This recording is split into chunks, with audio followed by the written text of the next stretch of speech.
Les sujets du jour de la revue fiduciaire. Premier sujet de notre JT. Imputation d'un AT-MP mortel sur le compte de l'employeur. Un décret clarifie un point de la réglementation en matière de tarification des accidents du travail et des maladies professionnelles, AT-MP, en prévoyant expressément que les caisses de sécurité sociale en charge de la tarification doivent, à compter du 17 avril 2025, se référer à la date de notification de la reconnaissance du caractère professionnel du décès de la victime pour déterminer la date d'imputation au compte employeur du coût de l'AT-MP ayant causé le décès du salarié.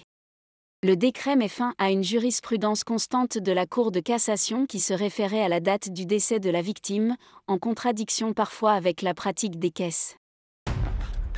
Deuxième sujet de notre JT. Associé de SEL. À compter de l'imposition des revenus de 2024, les rémunérations perçues par les associés de sociétés d'exercice libéral, SEL, pour leurs fonctions de direction sont imposables à l'impôt sur le revenu dans la catégorie des salaires, tandis que celles perçues pour leur activité libérale sont taxées dans la catégorie des bénéfices non commerciaux, BNC. À la suite d'un recours pour excès de pouvoir formulé contre la doctrine fiscale, le Conseil d'État a notamment censuré, à la marge, certaines dispositions relatives aux tâches exercées par les gérants majoritaires de ce LARL. Il n'a, en revanche, pas donné suite à la demande de questions prioritaires de constitutionnalité, QPC, considérant qu'une différence de traitement concernant les personnes exerçant une profession libérale juridique ou judiciaire ne méconnaissait pas le principe d'égalité devant la loi. Troisième sujet de notre JT.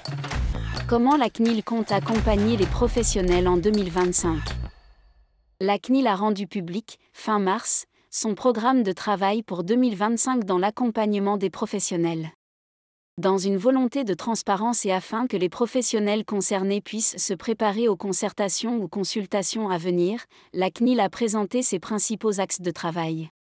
Afin d'aider les professionnels à développer leur système d'IA de manière responsable, la CNIL va élaborer de nouvelles fiches pratiques relatives à l'intelligence artificielle, notamment sur l'application du RGPD au modèle d'IA, mais aussi sur les conditions de déploiement des systèmes d'IA dans les secteurs de l'éducation, du travail ou des collectivités locales.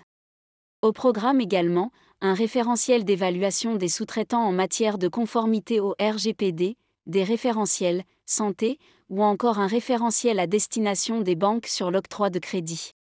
La CNIL travaille, en outre, actuellement à la finalisation de 2 référentiels, durée de conservation, concernant les activités commerciales, marketing et les ressources humaines. À venir enfin, 3 projets de recommandation, l'un sur les consentements multi-terminaux compte tenu de la diversité des équipements, ordinateurs, smartphones, tablettes, un autre sur les pixels dans les courriels et un troisième sur la Silver Economy, ou économie des seniors, notamment sur le ciblage en fonction de l'âge. À noter pour finir, l'élaboration de recommandations sur le recours aux caméras embarquées dans les véhicules et la clarification des règles en matière de prospection politique.